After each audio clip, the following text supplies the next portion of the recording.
കഴിഞ്ഞ 7 വർഷമായി ഡയറി രംഗത്ത് പുതിയ ചുവടുവെപ്പുമായി നിൽക്കുന്ന ഒരാളാണ് ബാലരാമപുരത്തെ പിള്ള വീട്ടിലെ ശ്രീ അരുൺ ദേവ്. നന്ദിനി ഡയറി ഫാം എന്ന ഇദ്ദേഹത്തിൻ്റെ പുതിയ സംരംഭം വൻ വിജയമായി വന്നു ഭവിച്ചുകൊണ്ടിരിക്കുകയാണ്. ഈ ഡയറി ഫാമിൻ്റെ വിജയത്തെക്കുറിച്ച് അദ്ദേഹത്തോട് നമുക്ക് ചോദിച്ച് മനസ്സിലാക്കാം. മക്കൾ 2 പേരുണ്ട്, ഒരു മോനും ഒരു മോളും. 2 പേര് വെറ്റിനറി ഡോക്ടറായിട്ട് രാജസ്ഥാൻ പഠിക്കുക.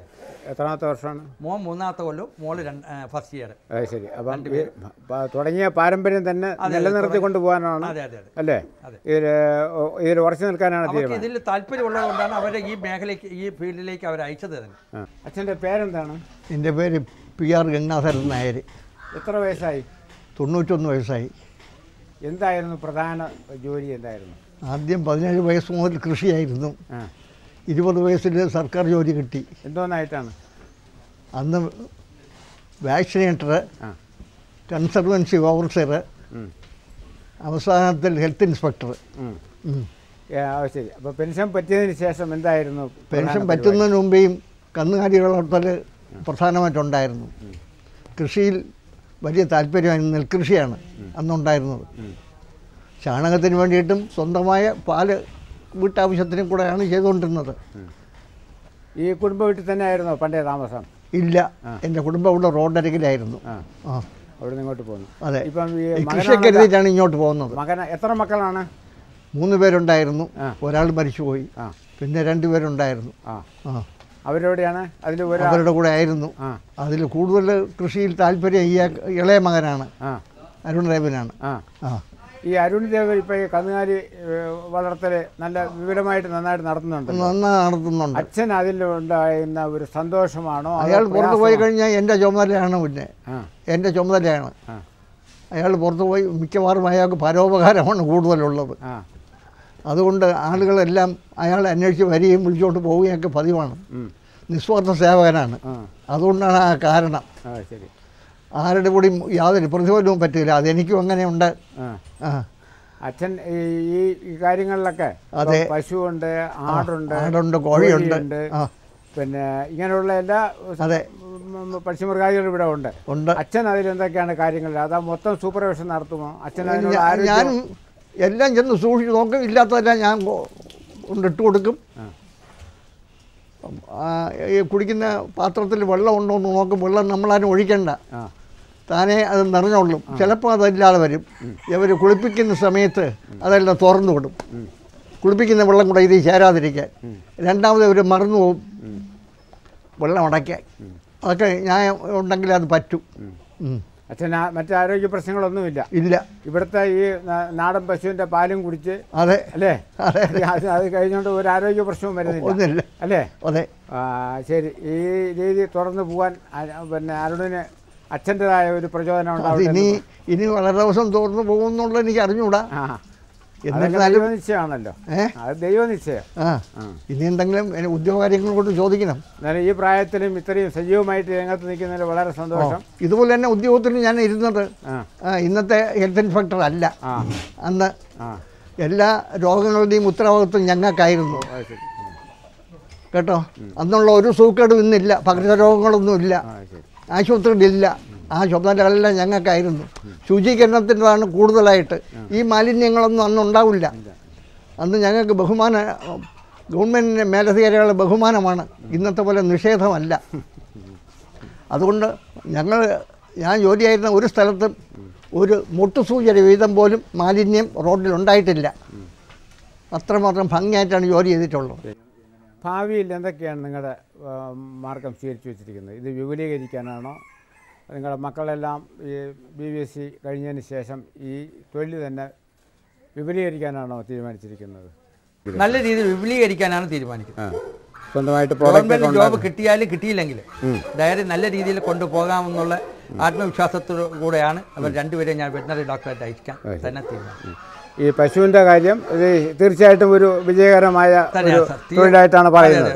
അതേസമയം താങ്കൾ വളർത്തുന്ന അലങ്കാര കോഴി, അതെ, നായ്ക്കൾ, അതെ, ഇങ്ങനെ ഉള്ള പല സംരംഭങ്ങളും ഇവിടെ നടക്കുന്നുണ്ട്. ഇതിന്റെ കൂടെ ഒരു രീതിയായിട്ട് പോവുകയാണ്. അതെ അല്ലേ? അപ്പൊ അതിൽ നിന്നുള്ള ആദായങ്ങൾ എങ്ങനെയാണ്? അത് സാർ ഇതിന്റെ ഞാൻ അലങ്കാര കോഴിക്കുഞ്ഞുങ്ങളെ നമ്മൾ ആൾക്കാർ വരാറുണ്ട്. ഒരു മുട്ട വാങ്ങാനും ആൾക്കാർ വരാറുണ്ട്. മുട്ടയ്ക്കാണെങ്കിൽ 15 രൂപ വെച്ച് വാങ്ങും. അലങ്കാര കുഞ്ഞുങ്ങളാണെങ്കിൽ ഒരു ജോഡി രണ്ടെണ്ണത്തിന് 400 രൂപ വെച്ചാണ് കൊടുക്കുന്നത്. ഏതൊക്കെയാണ് അലങ്കാര കോഴികളുള്ളത്? കോഴികളുണ്ട്. ഇപ്പം കൊച്ചൻ ബൂസ് ഉണ്ട്, പപ്സ് ഉണ്ട്, സിൽക്കി ഉണ്ട്, പിന്നെ വാത്തയുണ്ട്, പിന്നെ ക്രോസ് ഉണ്ട്. അങ്ങനെയുള്ള പല വെറൈറ്റികളും ഇപ്പം എൻ്റെ കൈവശമുണ്ട്.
ഇവിടെ ഉണ്ടാകുന്ന മുട്ട കുഞ്ഞുങ്ങളെ വെച്ച് വിരിയിച്ചിട്ട് ഞങ്ങളതിപ്പോൾ കുഞ്ഞുങ്ങളെ കൊടുക്കും. ഇതൊക്കെ അറിഞ്ഞ് കേട്ട ആൾക്കാർ വരുന്നുണ്ട്.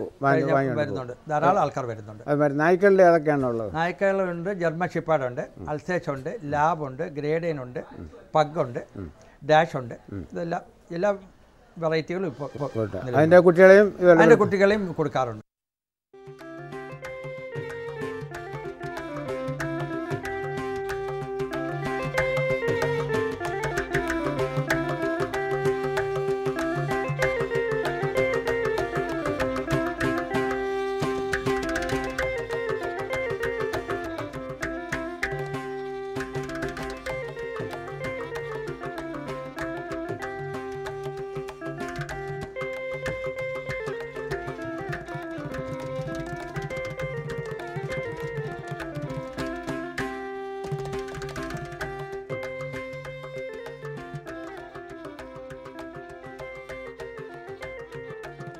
ആടിന് ഇപ്പോൾ പൊതുവായിട്ട് എന്താണ് ആടിന് നല്ല ഡിമാൻഡുള്ള സമയമാണ്? ആടിന് ഡിമാൻഡുള്ളതാണ്.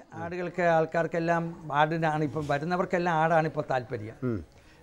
എല്ലാവർക്കും ഇപ്പം ക്ഷീരവസന വകുപ്പിൻ്റെ ട്രെയിനിങ് കഴിഞ്ഞ് വന്നവർ ഇന്നലെ എൻ്റെ അടുത്ത് വന്നപ്പോൾ ആടാണ് ചോദിച്ചത്. അശ്വിൻ്റെ ട്രെയിനിങ്ങിന് പോയവർ. അപ്പോൾ ആട് ലാഭകരം തന്നെയാണ്. ഇപ്പം കിലോയ്ക്ക് ഏതാണ്ട് 400 രൂപ വരെ ഉള്ളത് കൊണ്ട് ആട് ലാഭകരം തന്നെയാണ്.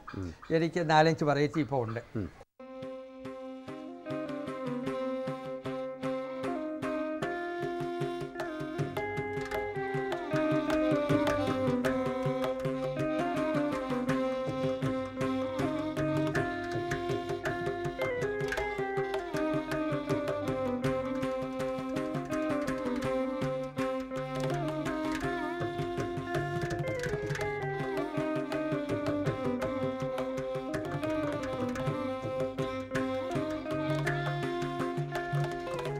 ഈ നമ്മുടെ അന്യമായി നിൽക്കുന്ന ഒത്തിരി പശുക്കളിവിടെ നിൽക്കുന്നുണ്ട്. അതെ, ഇത് എൻ്റെ വിപുലീകരണത്തിന് വലിയ ശ്രദ്ധിച്ചിട്ടുണ്ട്. ഇവർ തമ്മിൽ പ്രത്യുൽപാദനത്തിന് എന്തൊക്കെയാണ് പരിപാടി ഇവിടെ ചെയ്യുന്നത്? പ്രത്യുൽപാദനം നാച്ചുറലായിട്ടുള്ള പ്രത്യുൽപാദനമാണ് ഇവിടെ നടത്തുന്നത്. അതിന് കാളയുണ്ടോ? കാളയുണ്ട്, കപില ഇനത്തിലുള്ള കാളയുണ്ട്. അതുപോലെ എല്ലാം നാച്ചുറലായിട്ടാണ് ചെയ്യുന്നത്. അത് ശരി. അപ്പോൾ ഇത് ഭാവിയിൽ ഇപ്പം പൊതുവെ പറയുകയാണെങ്കിൽ ഈ നമ്മുടെ വെച്ചൂർ പശു വടകര ഡോർഫ് ഇങ്ങനെയുള്ള ഇനങ്ങളുടെ എല്ലാം തന്നെ അതിൻ്റെ ചാണകവും ഗോമൂത്രവും പാലും എല്ലാം ഔഷധമൂല്യമാണെന്ന് പറയപ്പെടുന്നത്. അവയ്ക്ക് എന്തൊക്കെയാണ് തീറ്റ കൊടുക്കുന്നത്? അവർക്ക് കൊടുക്കുന്നത് പച്ചപ്പുല്ലും പച്ചവെള്ളവും, വേറെ ഒന്നും കൊടുക്കത്തില്ല. ഇത് മാത്രം മതി. ഇത് മാത്രം മതി. ഇതിന് ഞങ്ങൾ വേറെ ഒരു അസുഖവും വരത്തില്ല. ഇതിന് പച്ചപ്പുല്ലും പച്ചവെള്ളമാണ് ഇതിൻ്റെ ആഹാരം. അപ്പോൾ ഇവിടെ അതിൽ കിട്ടുന്ന പാലിപ്പോൾ എന്ത് ചെയ്യുന്നു? ഇത് ഇപ്പോൾ ഔഷധ ഗുണമുള്ളതാണ്. ഏറ്റവും നല്ല ഔഷധ ഗുണമുള്ള പാലാണ്.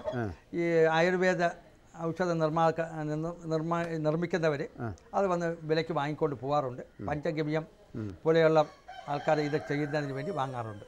ഞാൻ സ്വന്തമായിട്ട് ആ രീതിയിൽ തുടങ്ങാൻ കൂടിയാണ് ഈ മേഖല തുടങ്ങിയിരിക്കുന്നത്. അപ്പോൾ അതും തീർച്ചയായിട്ടും വിജയപ്രദമാണത്. ഈ സാധാരണ ഈ ഇത്രയും പശുക്കളും അതുമാരുടെ അനിമൽസൊക്കെ ഇവിടെ നിൽപ്പുണ്ട്. അതെ. അപ്പോൾ ഇതിൽ ചാണകം അതെ എന്ത് ചെയ്യുന്നു? ബയോഗ്യാസ് പ്ലാന്റ് ആണ്. ബയോഗ്യാസ് കംപ്ലീറ്റ് ബയോഗ്യാസിലാണ് പോകുന്നത്. ബയോഗ്യാസ് എനിക്ക് ഇപ്പോൾ 3 പ്ലാന്റ് ഉണ്ട്. വീട്ടാവശ്യത്തിൽ കൂടുതൽ ഗ്യാസ് എനിക്ക് സുലഭമായിട്ട് കിട്ടുന്നുണ്ട്. അപ്പം ഈ മറ്റേ സാധാരണ ഗ്യാസ് ഇല്ല. LPG ഗ്യാസ് ഈ വീട്ടിലില്ല. സാധാരണ ഈ 24 മണിക്കൂർ വർക്കേത്തക്ക ഗ്യാസ് കറണ്ട് പോയെന്നാലും നമുക്കത് ലൈറ്റ് ഉണ്ട്. ലൈറ്റ് കത്തിക്കാനുള്ള സംവിധാനമുണ്ട്.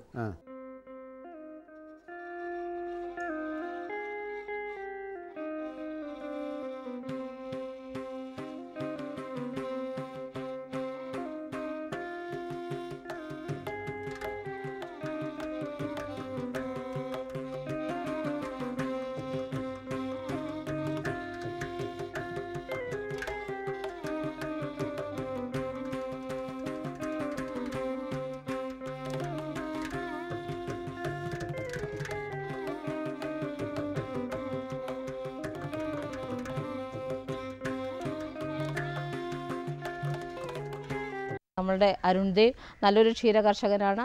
നമ്മുടെ ഈ ഫാമിൽ വന്നു കഴിഞ്ഞാൽ നന്ദിനി ഫാമിൽ ഒത്തിരിയേറെ പശുക്കൾ അദ്ദേഹം വളരെ താല്പര്യത്തോടു കൂടിയിട്ട് പശുക്കളെ വളർത്തി സംഘത്തിൽ പാലളക്കുന്നുണ്ട്. ഏകദേശം 200 ലിറ്ററോളം പാല് തലയൽ സംഘത്തിൽ അദ്ദേഹം നൽകുന്നുണ്ട്. അദ്ദേഹം നല്ലൊരു കർഷകനാണ്, സംഘത്തിൻ്റെ പ്രസിഡൻ്റാണ്. ഇതുപോലെ നമ്മുടെ സംസ്ഥാനത്ത് ഒട്ടേറെ കർഷകർ കൂടുതൽ 10-20 തുടങ്ങിയിട്ടുള്ള പശുക്കളെ വളർത്തുന്ന ഒട്ടനവധി കർഷകരുണ്ട്.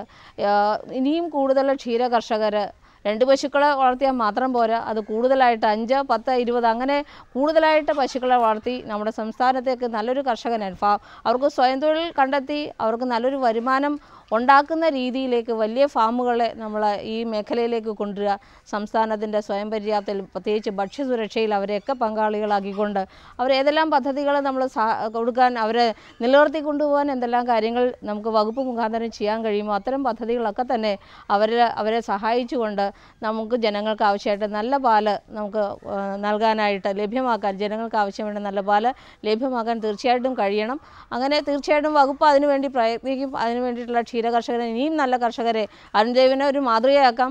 മറ്റു കർഷകർക്ക് എപ്പോൾ വേണമെങ്കിലും ഇവിടെ വന്ന് നമുക്ക് ഇവർ കണ്ട് മനസ്സിലായി എല്ലാത്തരം നാടൻ പശുക്കളും നല്ല പശുക്കളും ഹീഫർ തുടങ്ങിയിട്ടുള്ള ഹീഫർ കിടാരികളുണ്ട്. അതുകൂടാതെ തന്നെ HF ജോസി തുടങ്ങിയിട്ടുള്ള നല്ല പശുക്കൾ ഇവിടെയുണ്ട്.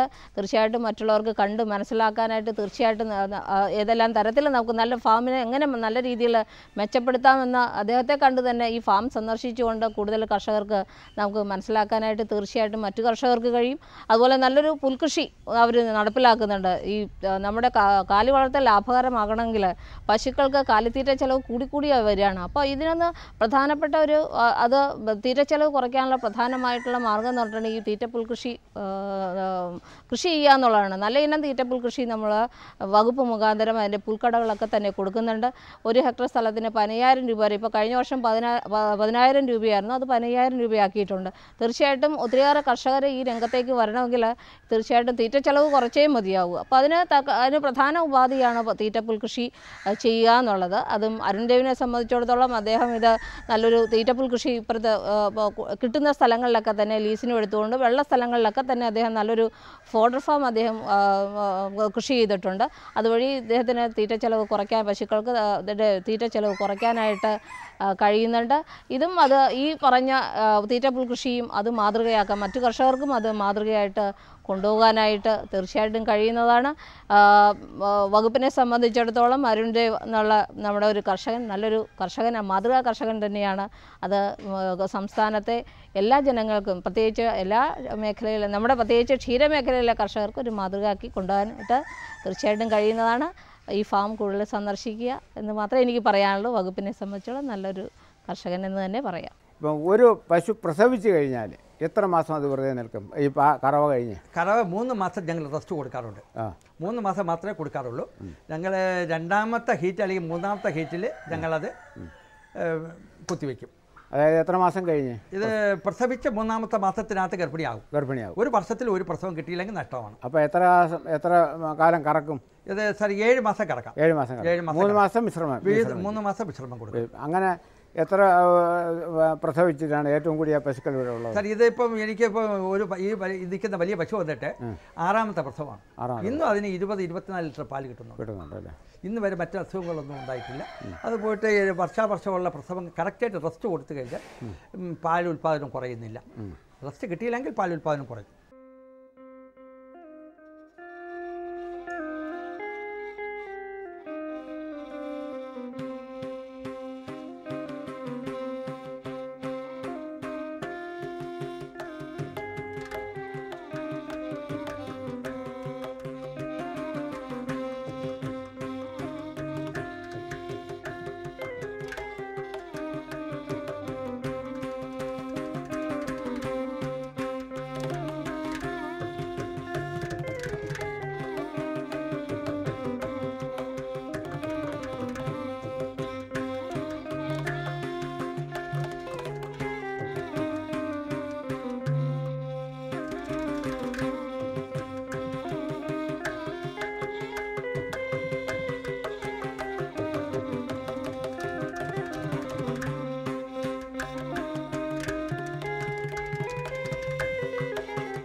ഒരു 6-7 കൊല്ലത്തെ ഈ പരിചയം വെച്ചിട്ട് ഈ ഗവൺമെൻറ്റും ഒരു കൃഷിക്കാരനും, അതായത് ഗവൺമെൻറ് എന്ന് പറയുമ്പോൾ ക്ഷീരവികസന വകുപ്പ്, മൃഗസംരക്ഷണ വകുപ്പ്, ഇതും താങ്കളുമായിട്ടുള്ള ഒരു ബന്ധം എങ്ങനെയാണ്? നല്ല ഇവരുമായിട്ടൊക്കെ നല്ല ബന്ധമാണ്. ഇതിൽ ക്ഷീരവികസന വകുപ്പ് എന്ന് പറയുന്നത് പ്രത്യേകിച്ച് നമ്മളെ നേമം ബ്ലോക്കിലെ DO ആയിരുന്ന ജയശ്രീ മാഡം എന്നെ വന്ന് കാണുകയും ഇതിനെ വിപുലീകരിക്കണമെന്ന് ആവശ്യപ്പെടുകയും അവരുടെ നിർദ്ദേശപ്രകാരം തന്നെയാണ് ഈ നല്ല രീതിയിൽ കൊണ്ടുപോയത്. അതുപോലെ മുമ്പ് ഇരുന്ന ഡെപ്യൂട്ടി ഡയറക്ടർ വിജയകുമാർ സാറ്, പിന്നെ ഇപ്പോൾ സരോജിനി മാഡം, ഇവരൊക്കെ നല്ല സഹകരണമുണ്ട്. അതുപോലെ എനിക്ക് ക്ഷീരവികസന വകുപ്പ്, മൃഗസംരക്ഷണ വകുപ്പിലെ ഡോക്ടർമാരുമായിട്ടൊക്കെ നല്ല ബന്ധമുണ്ട്. അവരുടെയൊക്കെ പൂർണ്ണ പിന്തുണ ഇതിനോടൊപ്പം ഉണ്ട്. അതുപോലെ ബാലരാമ SPT എന്നെ സാമ്പത്തികമായിട്ട് സഹായിക്കുന്നുണ്ട്. ലോണുണ്ട്. കീഫർ യൂണിറ്റിന് എനിക്ക് ലോൺ എടുത്തിട്ടുണ്ട്. ലോൺ കൃത്യമായിട്ട് അടയ്ക്കുന്നുണ്ട്. പ്രശ്നങ്ങളൊന്നുമില്ല. എപ്പോഴെങ്കിലും ജീവിതത്തിൽ ഇതൊരു നഷ്ടം എന്ന് ഒരു ഇത് വരുന്നുണ്ടോ? അല്ലെങ്കിൽ ഇതൊരു ബന്ധപ്പാടാണ്? നമ്മളെ അടുക്കും ചെട്ടിയും മാറിയാൽ നഷ്ടം വരും. നമ്മൾ എന്തെങ്കിലും രീതിയിൽ വ്യതിചലിച്ചു പോയാൽ നമ്മൾ ഇതിലെന്തെങ്കിലും ഇത് വരുമ്പോൾ ശകലം നഷ്ടം വരും. അതൊരു നഷ്ടമായിട്ട് കണക്കാക്കാറുമില്ല. നഷ്ടമല്ലത്. നമ്മളുടെ സമയത്തിൻ്റെ ഏറ്റക്കുറച്ചിൽ മാത്രമേ അത് കണക്കാക്കാറുള്ളൂ. ശ്രദ്ധയോടുകൂടി ചെയ്താൽ ഇത് ലാഭകരമായിട്ട് കൊണ്ടുപോകാം. നമ്മൾ അശ്രദ്ധ കൊണ്ട് മാത്രമേ നഷ്ടം വരുന്നുള്ളൂ.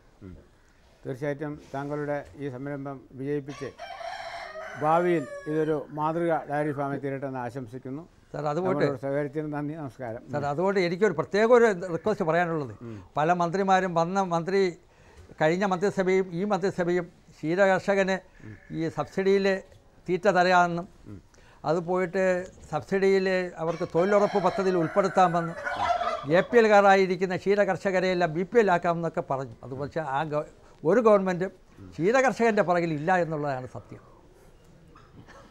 കാരണം 2 ഗവൺമെൻറ്റും ഞാൻ കുറ്റം പറയാം.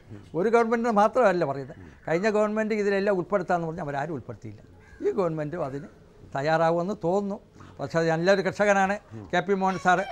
അദ്ദേഹം മൃഗസംരക്ഷണ വകുപ്പിൻ്റെ ചാർജ് എടുത്തപ്പോൾ കാരണം അദ്ദേഹത്തിൻ്റെ ഫ്യൂച്ചറൊക്കെ വായിക്കുന്ന ഒരു വ്യക്തിയും കൂടിയാണ്. അദ്ദേഹം സഹായിക്കുമെന്നുള്ള പ്രതീക്ഷ നമുക്കുണ്ട്.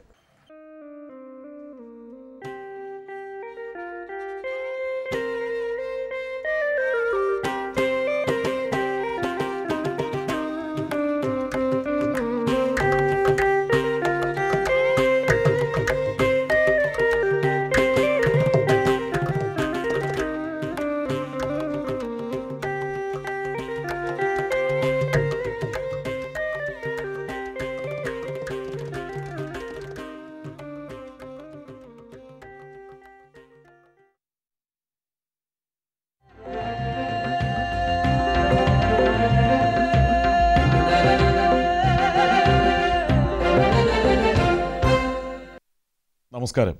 ദൂരദർശൻ കാർഷിക വാർത്തകളിലേക്ക് സ്വാഗതം. പ്രധാന വാർത്തകൾ. തെങ്ങ് കൃഷിക്ക് 6 ലക്ഷം രൂപ വരെ ധനസഹായം. റബ്ബർ നഴ്സറി പരിപാലനത്തിൽ പരിശീലനം.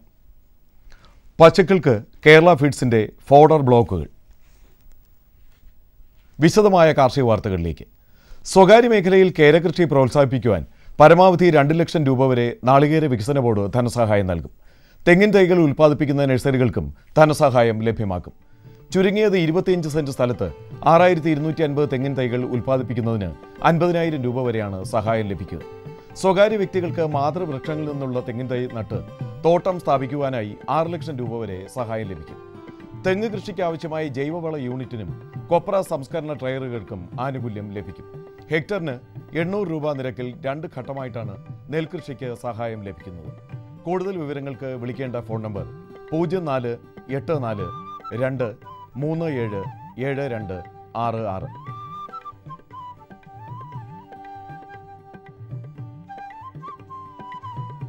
കൃഷിവകുപ്പ് നടപ്പിലാക്കുന്ന മൊബൈൽ അധിഷ്ഠിത പദ്ധതിയുടെ സേവനം ഇനി കർഷകർക്കും വകുപ്പിലെ ജീവനക്കാർക്കും ലഭ്യമാകും. ഓരോ മാസവും ചെയ്യേണ്ട കൃഷിപ്പണികൾ, പുതിയ കൃഷി വികസന പദ്ധതികൾ, ആനുകൂല്യങ്ങൾ എന്നിവ ശബ്ദ സന്ദേശമായും അല്ലാതെയും കർഷകർക്ക് ലഭ്യമാക്കും. സന്ദേശങ്ങൾ കൃഷിയിടങ്ങളിൽ പ്രയോജനപ്പെടുത്താനും പുതിയ സാങ്കേതിക വിദ്യകൾ അപ്പോൾ ലഭ്യമാക്കുന്നതിനും ഈ SMS സേവനം സഹായിക്കും. എല്ലാ ആഴ്ചയിലും ചൊവ്വ, വെള്ളി ദിവസങ്ങളിലാണ് സന്ദേശം ലഭിക്കുന്നത്. ഇതിനായി കൃഷിഭവനിൽ മൊബൈൽ നമ്പറിൽ രജിസ്റ്റർ ചെയ്യണം. അല്ലെങ്കിൽ krshidirector@gmail.com എന്ന മെയിൽ ഐഡിയിലും വിവരങ്ങൾ രേഖപ്പെടുത്തണം. റബ്ബർ നഴ്സറി പരിപാലനത്തിൽ റബ്ബർ ബോർഡ് പരിശീലനം നൽകുന്നു. റബ്ബർ വിത്ത് ശേഖരണം, തൈമുളപ്പിക്കൽ, തവാരണ തയ്യാറാക്കൽ, ഒട്ടുകമ്പ് ശേഖരണം, ബഡ്ഡിംഗ് രീതികൾ, കൂടത്തൈകൾ, വളപ്രയോഗം, കപ്പ് തൈകൾ, കീടരോഗ നിയന്ത്രണം എന്നിവ ഉൾക്കൊള്ളിച്ചുകൊണ്ടുള്ള പരിശീലനം ഫെബ്രുവരി 3-4 തീയതികളിൽ കോട്ടയത്തുള്ള റബ്ബർ ട്രെയിനിംഗ് ഇൻസ്റ്റിറ്റ്യൂട്ടിൽ നടത്തുന്നു. പരിശീലന ഫീസ് 800 രൂപയാണ്. പങ്കെടുക്കാൻ താൽപ്പര്യമുള്ളവർ പരിശീലന fees director training, rubber board എന്ന വിലാസത്തിൽ കോട്ടയത്ത് മാറാവുന്ന DD ആയോ മണി ഓർഡറായോ അയക്കേണ്ടതാണ്. വിശദ വിവരങ്ങൾക്ക് വിളിക്കേണ്ട ഫോൺ നമ്പർ 0481-235-3127. നാടൻ തെങ്ങുകളുടെയും കുറിയ തെങ്ങുകളുടെയും മേൽത്തരം തൈകളും പ്ലാവ്, മാവ്, ജാതി തുടങ്ങിയ ഫലവൃക്ഷങ്ങളുടെ ഗ്രാഫ്റ്റ് തൈകളും മെയ് മാസം മുതൽ മലപ്പുറം മുണ്ടേരി ഫാമിൽ നിന്നും വിതരണം ചെയ്യുന്നു. താൽപ്പര്യമുള്ള കർഷകർ നടീൽ വസ്തുക്കൾ ബുക്ക് ചെയ്യാൻ വിളിക്കേണ്ട നമ്പർ 9440-57-243.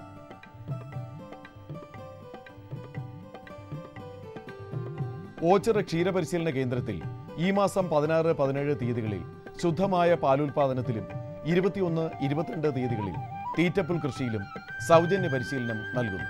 പരിശീലന ശേഷം സർട്ടിഫിക്കറ്റുകളും നൽകും. സ്ഥലപരിമിതി മൂലം ബുദ്ധിമുട്ട് അനുഭവിക്കുന്ന കേരളത്തിലെ കർഷകർക്ക് ആശ്വാസമായി ഫോഡർ ബ്ലോക്കുകൾ തയ്യാറാക്കുന്നു. പൊതുമേഖലാ സ്ഥാപനമായ കേരള ഫീഡ്സ് ആണ് കാലിത്തീറ്റ മേഖലയിലെ ഈ പുതു സംരംഭത്തിന് തയ്യാറാകുന്നത്. 50% ഉണക്കപ്പുല്ലും 50% മേൽത്തരം കാലിത്തീറ്റയും അടങ്ങിയതാണ് ഫോഡർ ബ്ലോക്കുകൾ. 7 മുടിയോളം വൈക്കോലും 7 കിലോ തീറ്റയും അടങ്ങിയ 14 കിലോഗ്രാമിന്റെ ഫോഡർ ബ്ലോക്കുകൾ മുതിർന്ന പശുക്കൾക്ക് ദിവസം 1 എണ്ണം മതിയാകും. മൊളാസസിന്റെ മധുരവും ഉപ്പും ചേർന്ന വൈക്കോൽ കട്ടകൾ അവൽ പോലെ ഉതിർന്നു വീഴുന്ന തരത്തിലാണ് ഉണ്ടാക്കിയിരിക്കുന്നത്. നൂറനാട് ഗ്രാമപഞ്ചായത്തിൽ പച്ചക്കറി ക്ലസ്റ്റർ വികസന പദ്ധതിയുടെ ഭാഗമായി 5 ഹെക്ടറിൽ ചീര കൃഷി ചെയ്ത് ചീരഗ്രാമം എന്ന പദ്ധതി നടപ്പിലാക്കുന്നു. 40 പേർ ചേർന്നാണ് ഗ്രൂപ്പുകളായി ചീര കൃഷിക്ക് നേതൃത്വം നൽകുന്നത്. അരുൺ ഇനത്തിൽപ്പെട്ട ചീരയാണ് കൃഷി ചെയ്യാനായി ഉപയോഗിക്കുന്നത്. ചീര കൃഷിക്ക് ഹെക്ടറിന് 15,000 രൂപയുടെ ധനസഹായവും പ്രഖ്യാപിച്ചിട്ടുണ്ട്. നടുവിലെ മുറി പാടത്തിൽ 5 ഹെക്ടർ ചീര കൃഷി ചെയ്ത് 25 ദിവസം കൂടുമ്പോൾ വിളവെടുത്ത് ലാഭം കർഷകർക്ക് വീതിച്ച് നൽകും. പദ്ധതിയുടെ വിശദാംശങ്ങൾ അറിയുവാൻ നൂറനാട് കൃഷിഭവനുമായി ബന്ധപ്പെടണമെന്ന് കൃഷി ഓഫീസർ അറിയിക്കുന്നു. ഇനി കമ്പോള നിലവാരം. റബ്ബർ RSS 4 കിൻഡലിന് 15,200 രൂപ, റബ്ബർ RSS 5 കിൻഡലിന് 14,450 രൂപ, വെളിച്ചെണ്ണ 10,900 രൂപ, കൊപ്ര 8,050 രൂപ, കുരുമുളക് 50,900 രൂപ, ജാതിക്ക തൊണ്ടോട് കൂടിയത് കിലോയ്ക്ക് 325 രൂപ, തൊണ്ടില്ലാതെ കിലോയ്ക്ക് 640 രൂപ. കമ്പോള അവലോകനം. കുരുമുളക് വിപണി കൊച്ചിയിൽ ഗാർബിൾഡ് കുരുമുളക് 50,900 രൂപ, അൺഗാർബിൾഡ് 48,900 രൂപ.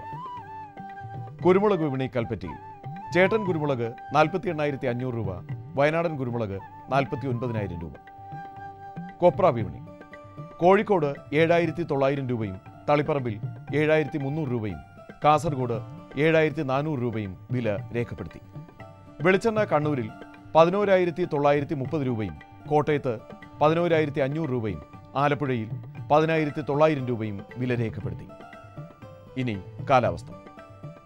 പ്രധാന നഗരങ്ങളിൽ താപനില: കണ്ണൂർ കൂടിയ താപനില 33.8 ഡിഗ്രി സെൽഷ്യസ്, കുറഞ്ഞ താപനില 23.7 ഡിഗ്രി സെൽഷ്യസ്. കോഴിക്കോട് 33.5, 24.4. കൊച്ചി 33, 21.8. ആലപ്പുഴ 32.4, 24.4. പുനലൂർ 33, 20.8. തിരുവനന്തപുരം കൂടിയ താപനില 32.8 ഡിഗ്രി സെൽഷ്യസ്, കുറഞ്ഞ താപനില 23.9 ഡിഗ്രി സെൽഷ്യസ്.